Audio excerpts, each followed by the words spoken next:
The next question comes from my friend Michael Ardew, based over in London. Mike's somebody that I've mentored for a number of years. We've done some business together. He's a good guy. And he's the guy with the fitness meals company that I was talking about earlier in the episode. So let's get into Mike's question. What would you say are 3 skills any entrepreneur should learn before starting their own business? And how have those skills helped you get to where you are today?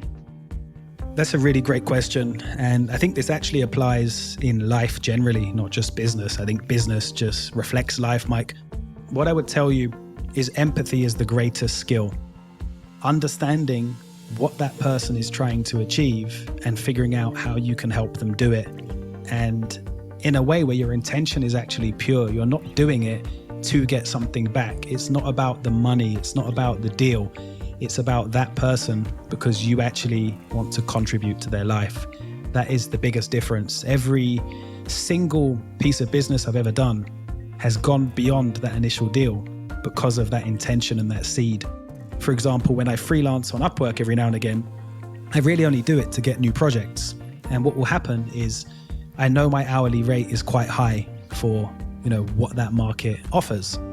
So a client will come along and I will do things in a way that's so fast that it saves them money.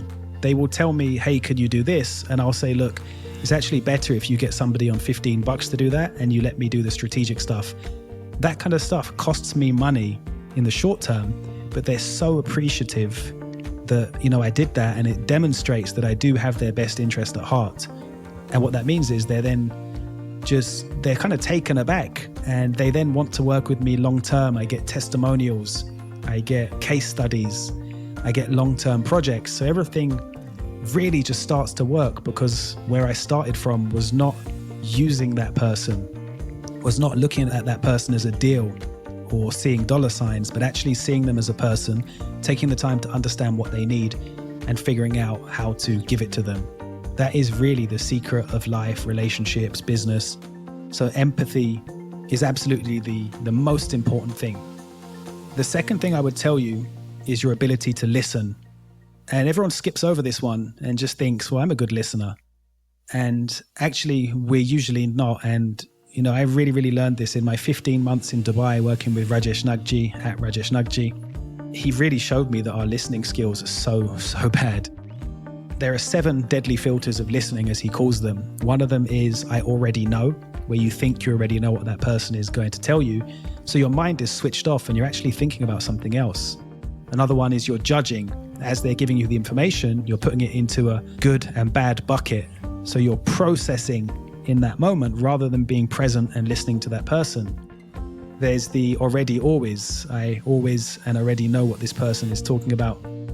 So what I found incredibly helpful was to just be completely focused and present on that person and just listen and absorb and take in. Don't be in my head thinking about what I'm going to say next. Don't be, judging. Just listen. And you actually learn so much. And some of the phrases that make a really big difference in the amount of information you get, one of them that I love is say more. People love that. They love being invited to share their opinion. That's why people like coming onto the podcast. So they'll say something and I'll go, that's interesting. Say more or tell me more.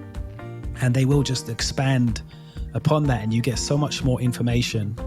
And that knowledge really is power. When you know a lot more about what they're trying to achieve, it really, really helps you understand things from a deeper perspective.